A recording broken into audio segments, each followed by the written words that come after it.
All right, on with the show. And now we've never done something like this, at least not in the time that I've been doing this, but I would like to call up our Realtor panel. We're going to do some Q&A and open it up at the end for questions that you guys might have. So I'd like to invite all of our panel on up at this time.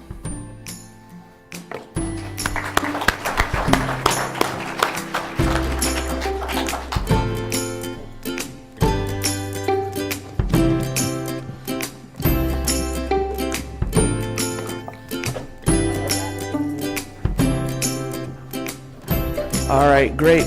So I thought it would be great. You know, this is definitely a hot purchase market, especially in this area. And with refinances dropping off, interest rates going up a little bit, what a great time to find out what it takes to work with today's top realtors.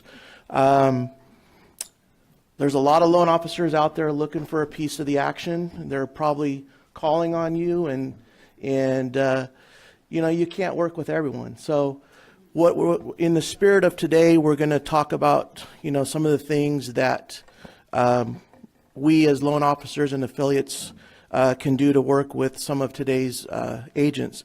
I'd like to start off by reading some of the bios of our panel just so you get an idea of who's up here speaking.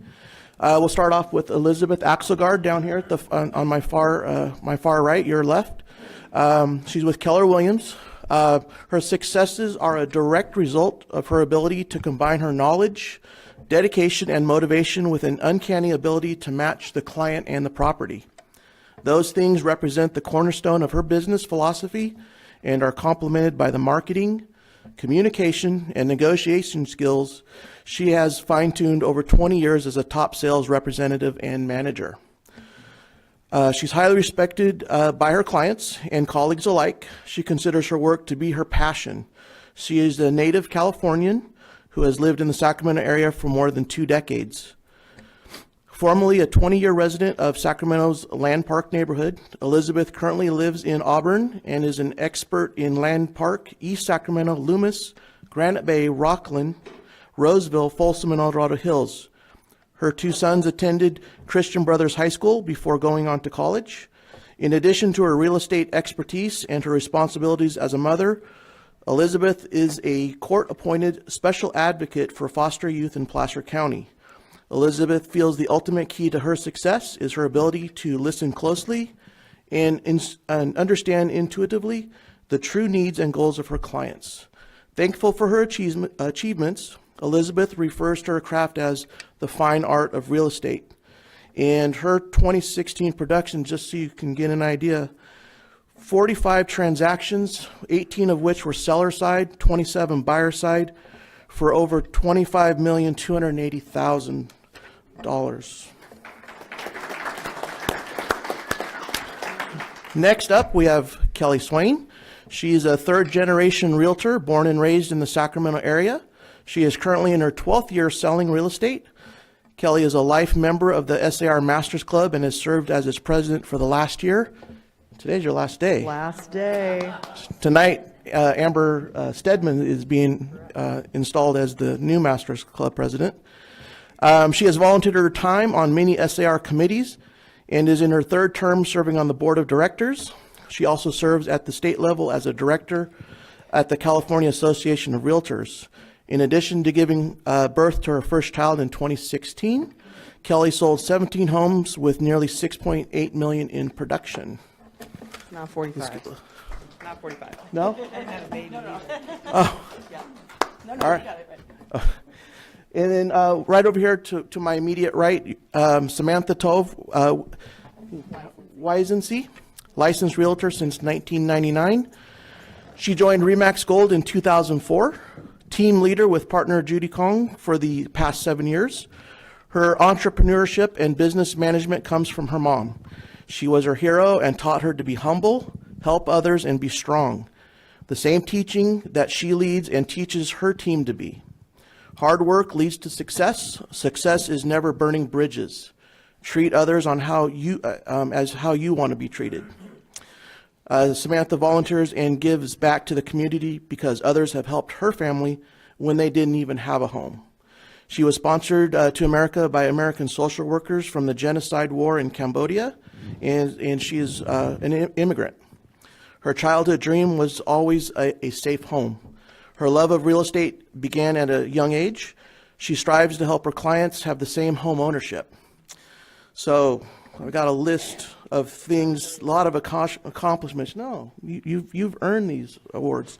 So volunteer in organizations that she belongs to. She's with the SAR Equal Ops and Cultural Diversity Committee, 2017 ARIA, Greater Sacramento Director, Community Outreach, 2017 WCR California Strategic Partners Chair and the Leadership Team, 2016 WCR Placer County President, member with NAREP, Realist, Sacramento Asian Pacific Chamber of Commerce, team manager for 2017 Sac Lady Rebels Fundraising Chair, Girl Scout leader for Troop 56918. Team production is, does that say 73? $73 million in 2016. 273 transactions. 2016 REMAX International Team Diamond Award, 2015, 2016 REMAX Top USA 100 Teams, 2016 REMAX Gold #1 Team in Volume and Transactions, 2016 Women's Council of Realtors National Humanitarian Award, 2014 Women's Council of Realtors Placer Entrepreneur of the Year, 2016 SAR Masters Club Outstanding Life Member, 2012 ARIA Greater Sac Member of the Year. A lot of power up here. And last but not least, our gentleman on the panel, Mr. Randall Halm. He's president of RDH Diversified Properties, Inc. He's a graduate of University of California at Berkeley Business School with a degree in real estate, licensed real estate practitioner for over 30 plus years. He's sold thousands of properties, both residential and commercial. And I just found out, was speaking with him this morning, that a lot of his transactions that he closed aren't actually on the MLS, so it's really hard to track what he's actually done. Maybe he'll share that with us. His past and present clients include institutional lenders, servicing companies, developers, investors, governmental entities, and families throughout the Northern California region, and active in a multitude of nonprofit, charitable, and realtor association activities. So this is your panel. Let's give them a quick round of applause for being here. All right, so the way we're going to do this is I've put together, Liz and I put together about 7 questions. We're going to ask some questions. If you've got questions, raise your hand, and we'll address to who the question is to. And if time allows, we'll open it up to the floor for questions and answers as well. So let's go ahead and start with Elizabeth, since you're on the hot spot there. There's a microphones there for all of you.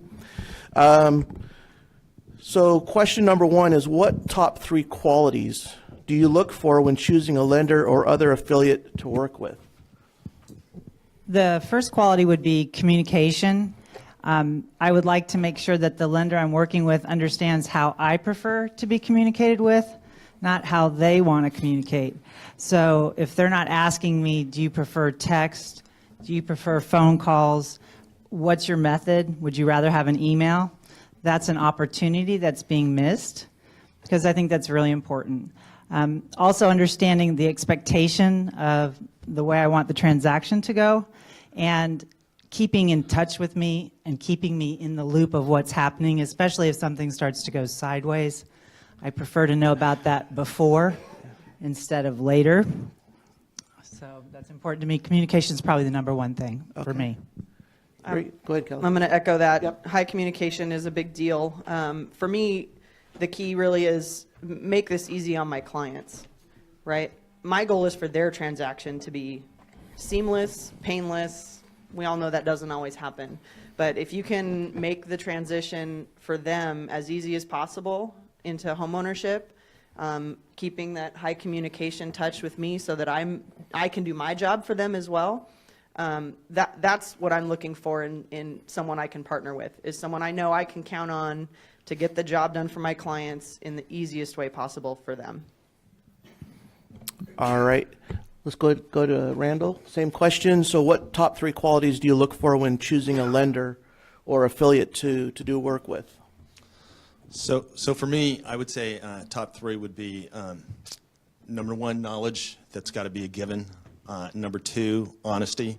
I'd say be brutally honest with yourselves and with the real estate practitioner you're dealing with. I would rather know bad news right up front, and I'd rather know it right up front before my client hears, so that I can manage expectations. And then my third, which would be echoing what these young lady said, is communications. We're looking for lenders that have systems in place to provide written communication to us on a regular basis, not the occasional text and sometimes a call and sometimes an email. We want systems in place so that my staff knows, that everyone on the team knows exactly where we are at any given time. We share that microphone. Okay, Samantha, same question.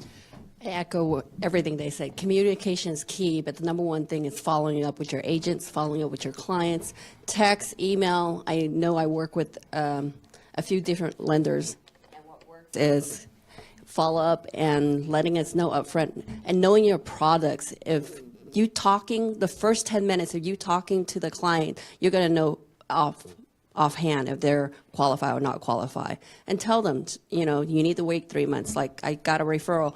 We refer them to a lender, and the lender says their money's not seasoned. Let's wait 2 months. That's great honesty. Follow up with your realtors. That's the key thing to getting that referral business. Okay, awesome. So what I'm hearing is communication is key, knowledge of your products, and then follow up and follow through.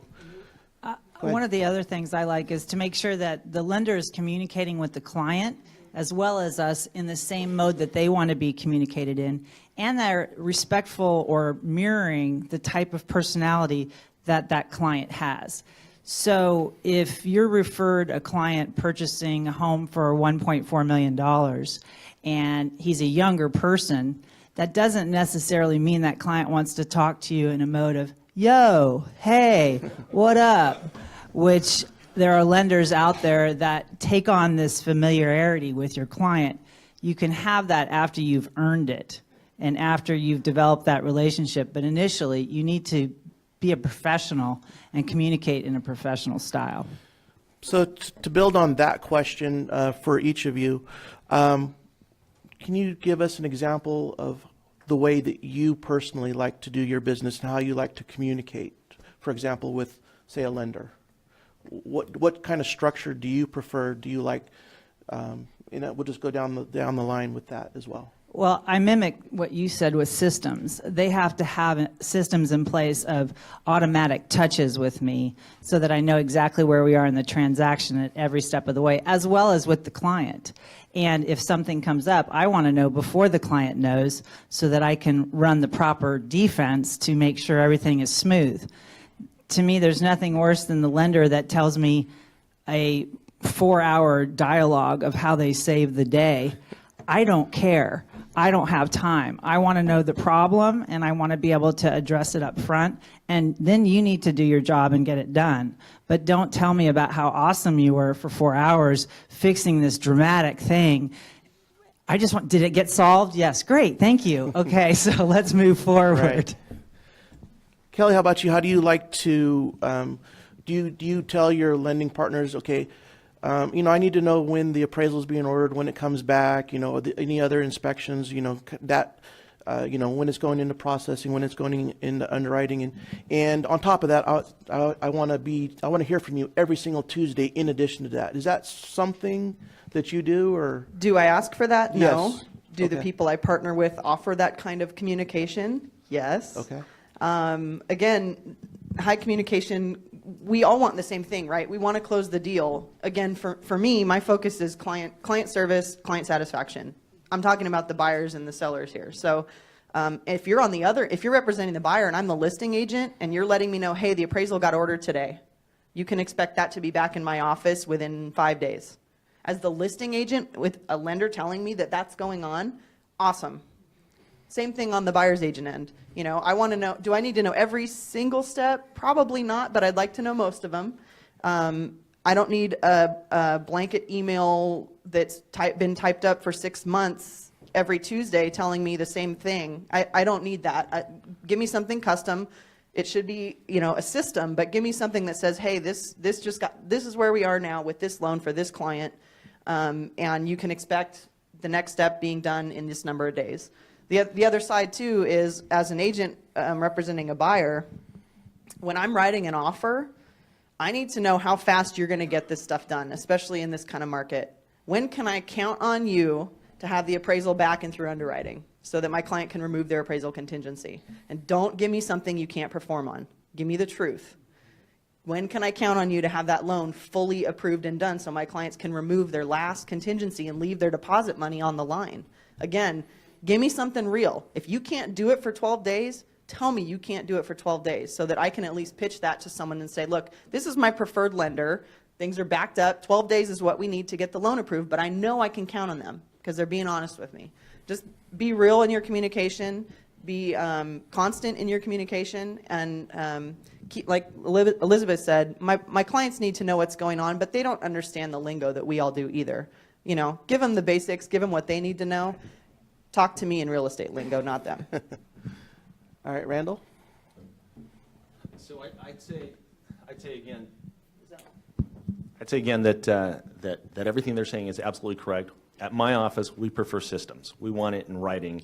I know that my transaction coordinator, my lead assistant, is a little frustrated when lenders communicate to me via text and phone calls, and she's not getting an update. Because she just sent 2 emails saying, hey, where are we? Did you come out underwriting? And I've already been told she wants it in writing. And it just makes it move a lot smoother because I'm in the field a lot and she's kind of managing that process. So I'd say, you know, one thing that would benefit lenders, in my opinion, is don't underestimate the value of assistance, because the assistant is the gatekeeper to the producing agent. And I would say if you satisfy my lead assistant, she has more influence on which lenders we refer than probably me. I would like to see her happy the entire time through the process. When we're on listing side or selling side, I would say make her happy and then you make me happy. When you make her unhappy, then I'm unhappy. So don't underestimate the value and influence of what lead assistants have. You have anything to add, Samantha? It should be on. On that lead assistant thing, I think it goes also with title reps and title escrow officers and stuff. If you make the assistant happy, you're going to get that refer business.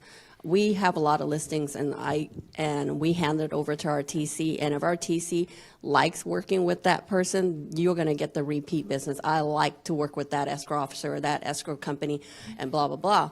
It's like we get so many people that come into our office, lenders, affiliates, and home warranties. They want our business. You got to go through our assistant. If you make them happy, you're going to get the business. We're too busy to order all of that stuff. But lenders, there is some lenders that have really great systems in there, and that's why they get the referral business from me and my team. If they close on time, they get more business. But the follow-up is really follow-up updates and stuff. Like I had recently an appraisal.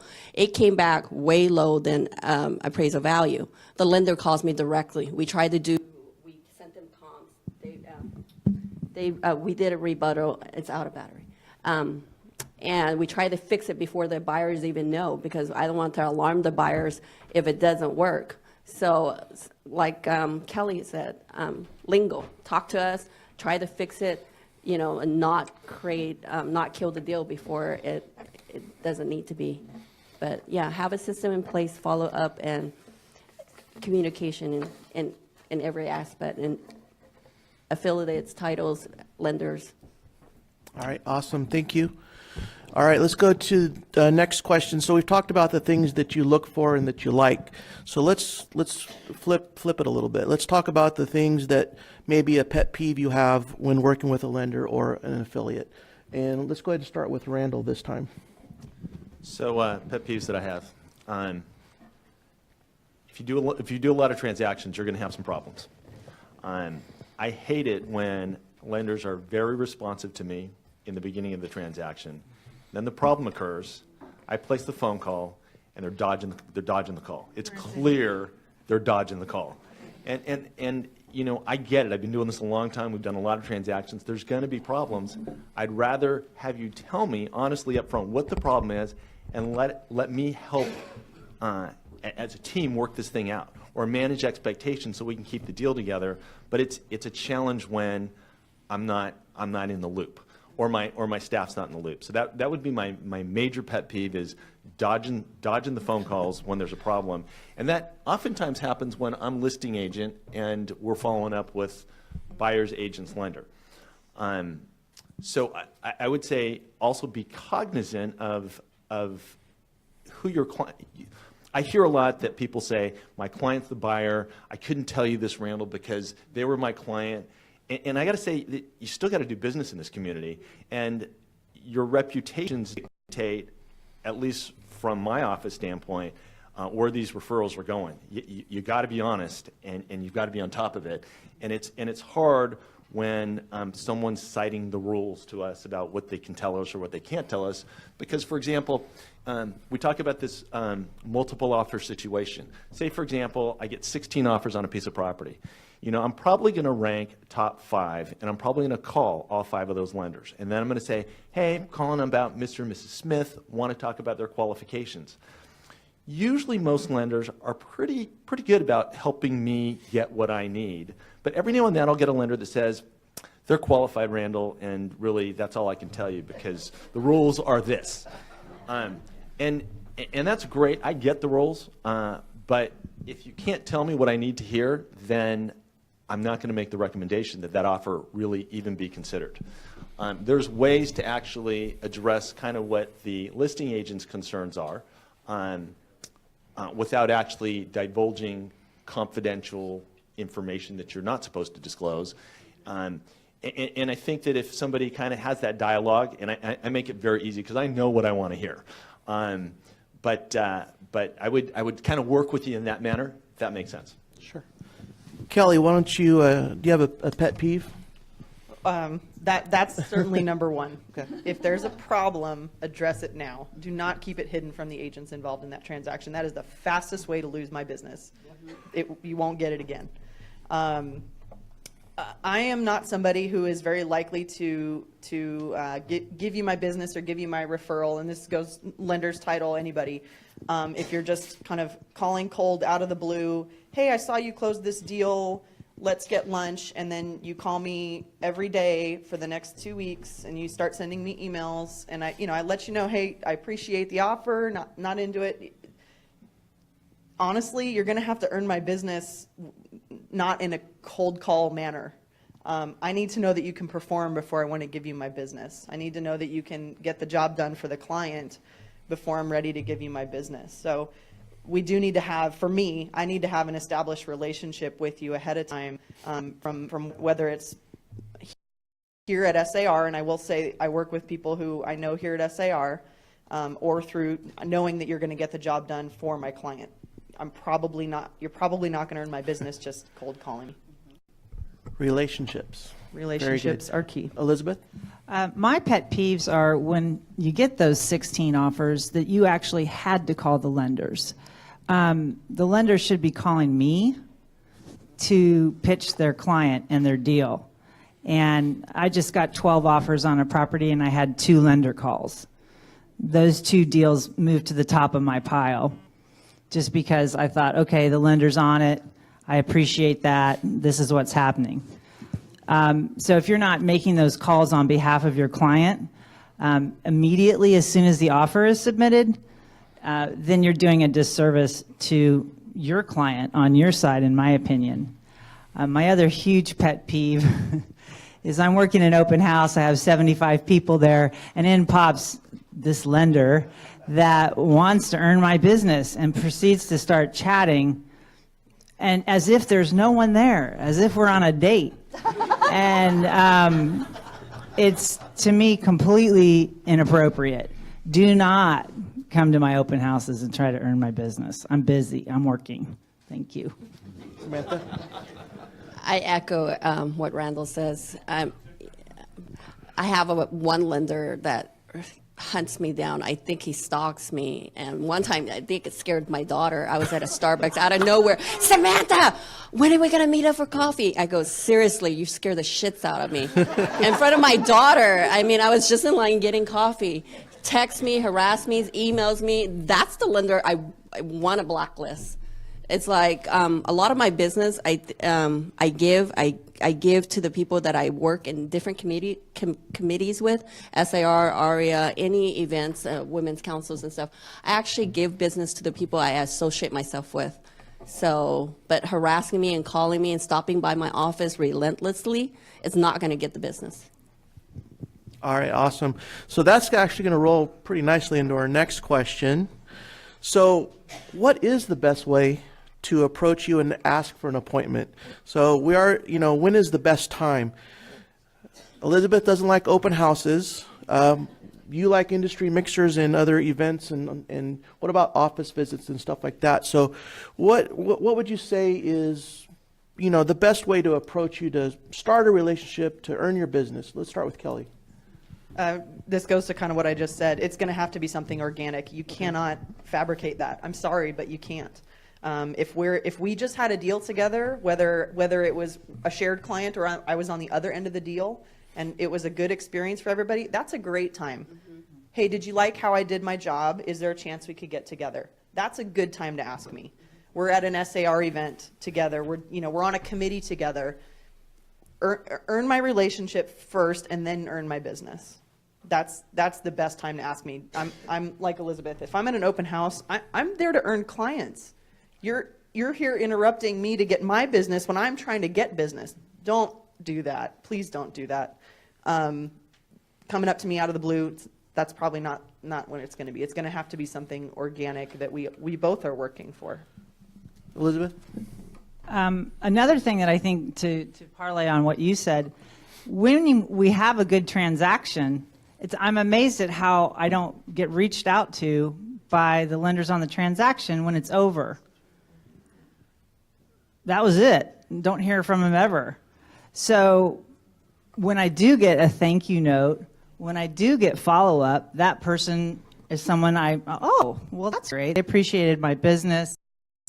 They're following up with me. I really love follow-up. One of the things that I'm always impressed with is when I use a lender and then they keep me looped in to what's happening with that buyer. I have lenders that, 3 years out, they call me. I just got a call. They want comps. They want this. They have systems in place so that they're tracking my buyer or seller also.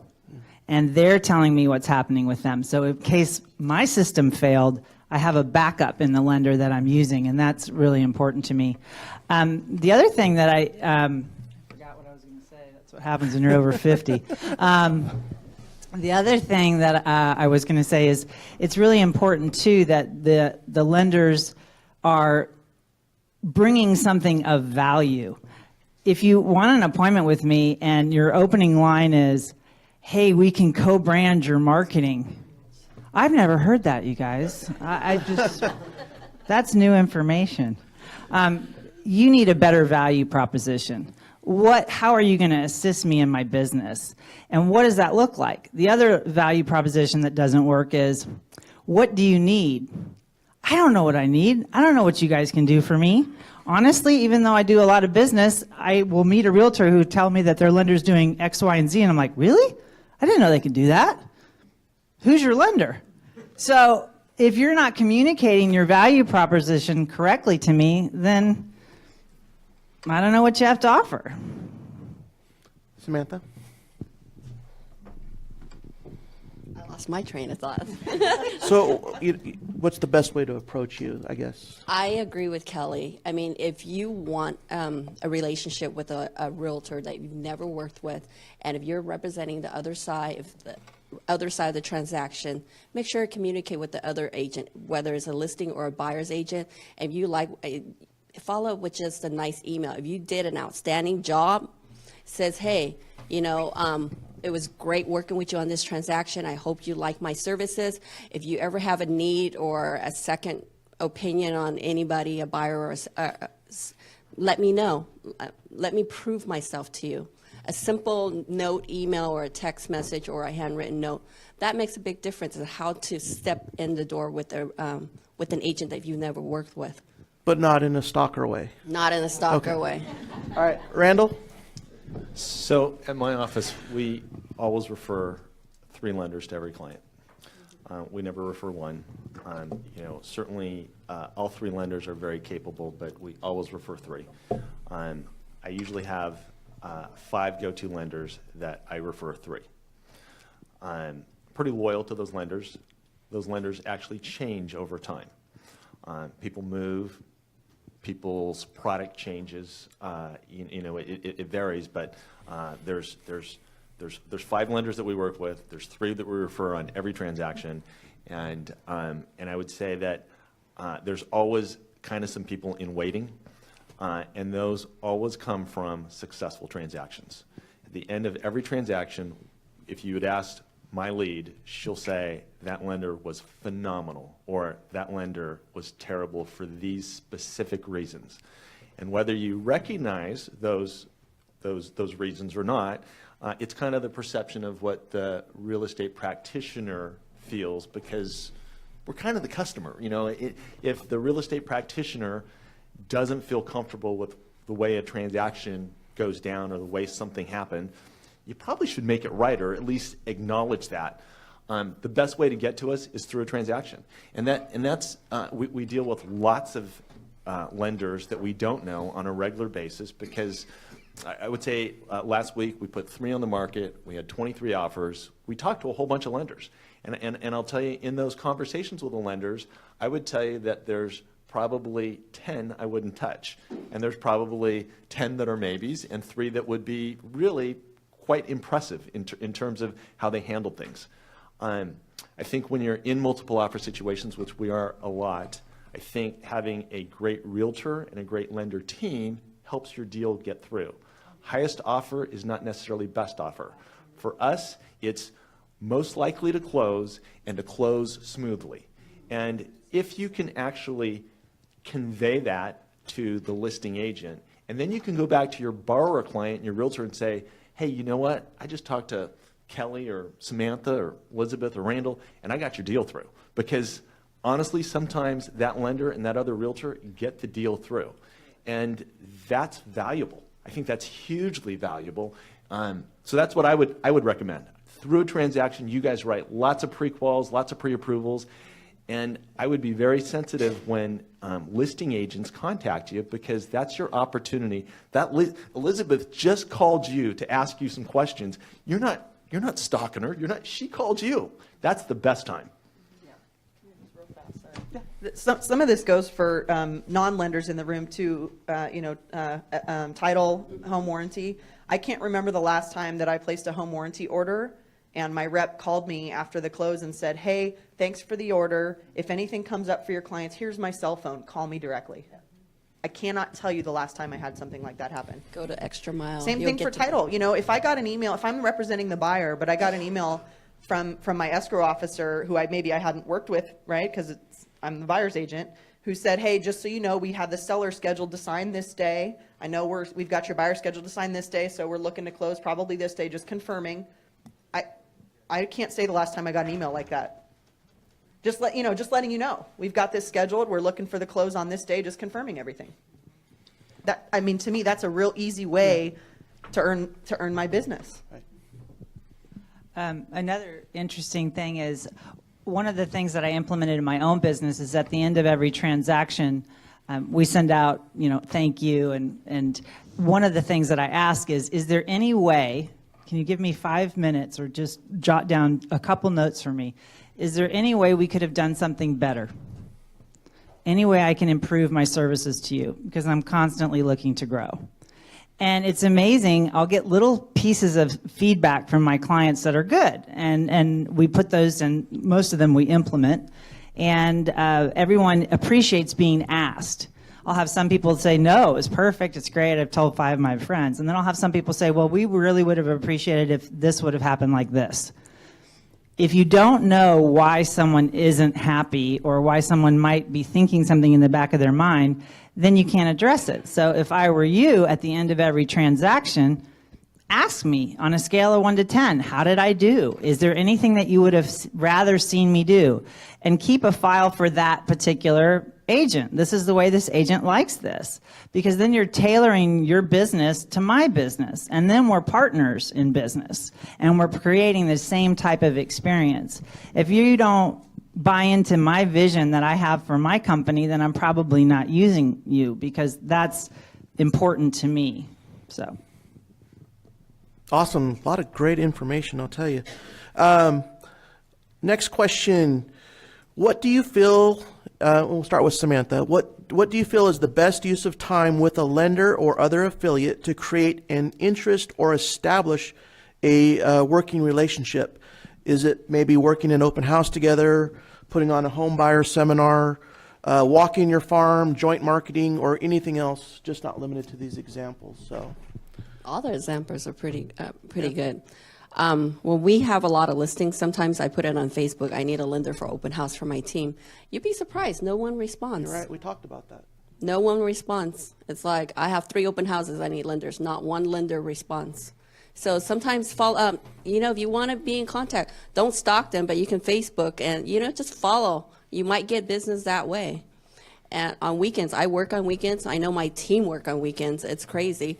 And I have, like Randall, 5 preferred lenders. I'll call, but I don't leave a message. If you don't answer your phone, you won't get that lead. I just move on to the next person. By the time they call, I go, oh, sorry, already gone. So answer your phones. That sounds pretty basic. Randall. I think if you have a unique product, certainly bring that knowledge to the table, because we may not be aware of, some doctor loan that you have that might be particularly important to, say, a segment of our clients. So I'd say be honest with yourselves about what you do well and what you may not do as well as others.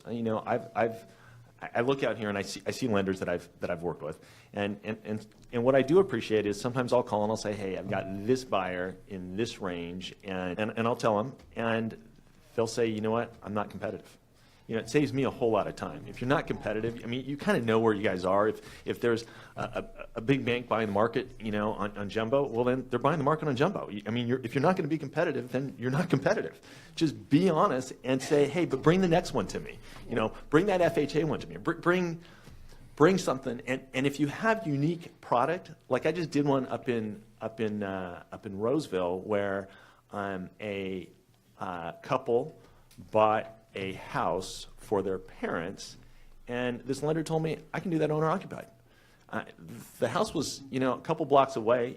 I would have written the deal non-owner, but we wrote it owner occupied, and I stated that the parents are going to be living there, they're not going to be living there, and it went through owner occupied, better rate. I didn't even know that existed. So there's definitely stuff out there that we don't know what we don't know, and if you've got good, unique product that might be able to help us do more business, happy to hear it. All right, Kelly. Best use of time? Yeah, with your lender or affiliate. Either with me, with the client, whether it's in a signing or maybe an initial consultation. I don't know if everyone else does that, but I do not take a buyer out looking at a single house until they have sat with me for an hour.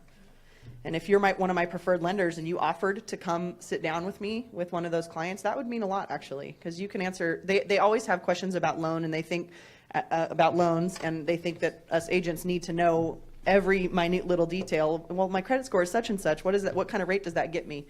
I leave that to my lenders, and if you're in the room to answer that question right then and there at that initial consultation, fantastic. Come to the signing. Come to the signing. That's hardly anybody does. And honestly, for me, the other best use of time is serve on a committee with me here at SAR.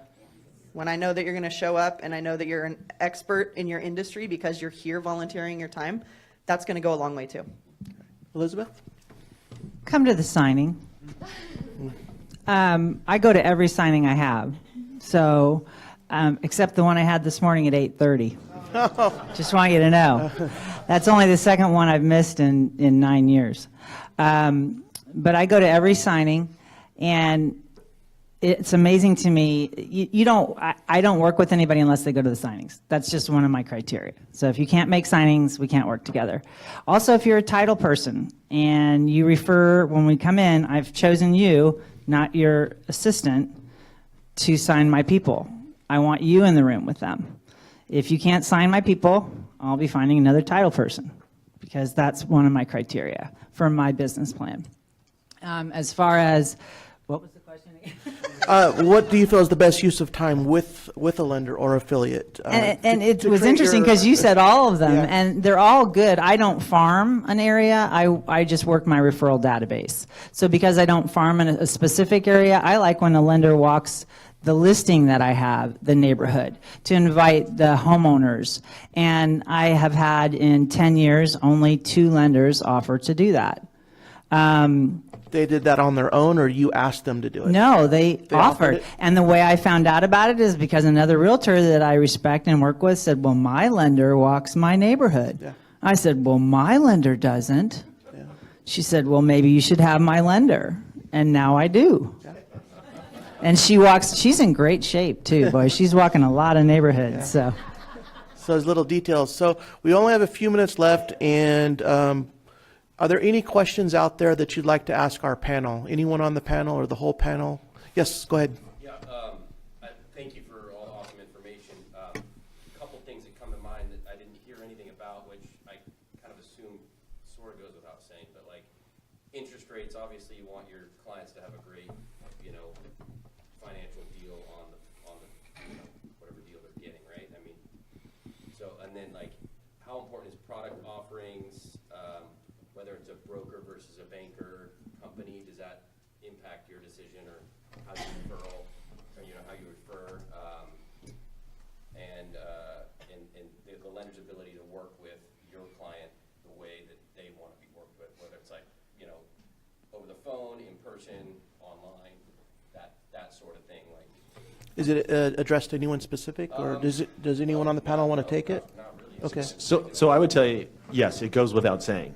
And because of the way we're structured, we sent 3 lenders of the 5 that we work with.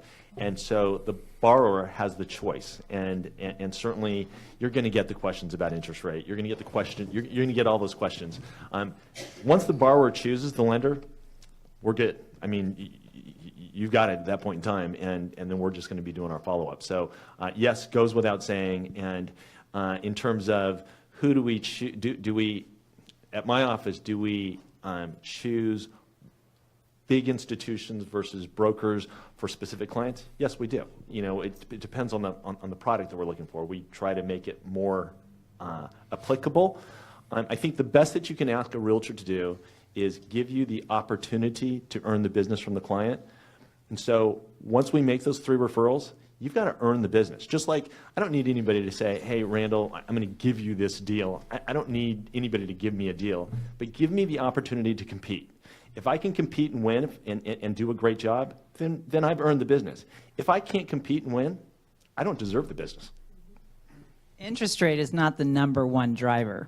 So I'll have my clients ask about interest rate. And the ones that are solely focused on interest rate, before they call the lender, I'll ask them about experience. So I appreciate that Billy Bob's online services can give you, 2%. But if they can't close your loan, or if they make your life a living hell for a month, is that going to work for you? Just the people that signed this morning, they used their friend who happens to be a part-time firefighter, very competent firefighter. I'm sure. I'm not sure about some other components of that transaction. And so one of the pieces of the puzzle was a very large, I had to go back because there were several things wrong with the house. So I was asking for credits towards recurring and non-recurring closing costs. And I specifically 4 times asked the lender, what's my max? What's my max? What's my max? I want every dollar. I got every dollar, $9,742. When we closed, I get the phone call, we can only use $8,014. I said, well, looks like you're writing a check. Or you're figuring it out because you told me 15 times that you could do this, and I went to bat for my client and I got it for him, and now you're saying he can't have it. So that was super frustrating. Know your product, know your guidelines, understand what works, and then tell me honestly, because I could have gotten a reduction in price. So then it was too late. Then CD went out. Then they're signing docs this morning. So they're frustrated. And I can't say, well, that's why I told you not to use your friend and to use one of my preferred lenders, because that's not what you do. But that's what you want to say. All right. I tell my clients interest rate is not everything. You want someone who's going to get the deal done, and you want someone who has the right product for you. You know, there are some clients out there who they're better off to have a higher interest rate for someone who can get them a really great lender credit back because they don't have a ton of cash in the bank, but they need to compete against other buyers, you know. And also to answer your question, my list of preferred lenders, I have a whole mix of bankers, brokers, direct, you name it. It's a little bit of everything, and it, like Randall says, I need to match that to the client pending their situation. So I had a situation, I'll tell you a story, and someone in the room actually saved the deal. So it's a competitive market. This doctor was looking for a house in Rockland. They finally got a house out of multiple offer, but they chose to go online. They didn't want to use one of our preferred lenders. They chose online. They said, oh, this was recommended by our friend. It's awesome. I got interest rate so low, blah, blah, blah. Release all contingencies. Okay, they said, everything's good. The lenders go ahead and release contingencies. We're good to go. 5 days later, loan got denied. $10,000 deposit on a $780,000 house. The doctor is devastated, calls me up. I call Matt up on a Saturday afternoon, and they closed it in 15 days. So knowing your product is key. We as realtors, we don't know what you guys have. Interest rate, it's not everything. But if you have new products, share that with us. Send us a flyer. Don't harass us, stalk us. Send us a flyer of all your different products, and a cheat sheet says, hey, look at all the different things that's coming up. You know, let us know if your buyers fit any of these. If we see of interest, we might refer you. Hey, or try you out or something. But I've always asked my preferred lenders and people that I know, put a list down of all your products. I don't know what every company has of different products, but I would like to educate myself. When on my free time, sitting there, I'll look, I'll scan it. But you might earn business that way as well. One of the things you mentioned was that your list of preferred lenders changes over time. If you're a preferred lender, keep that in the back of your mind. You have to keep yourself relevant, and you have to keep yourself engaged in my business as well. So, because the list does change. Yeah. No, I mean, there can be just like in any transaction, things can go sideways. It's just how you handle it and being ahead of it. If it goes sideways and we don't communicate, then yes.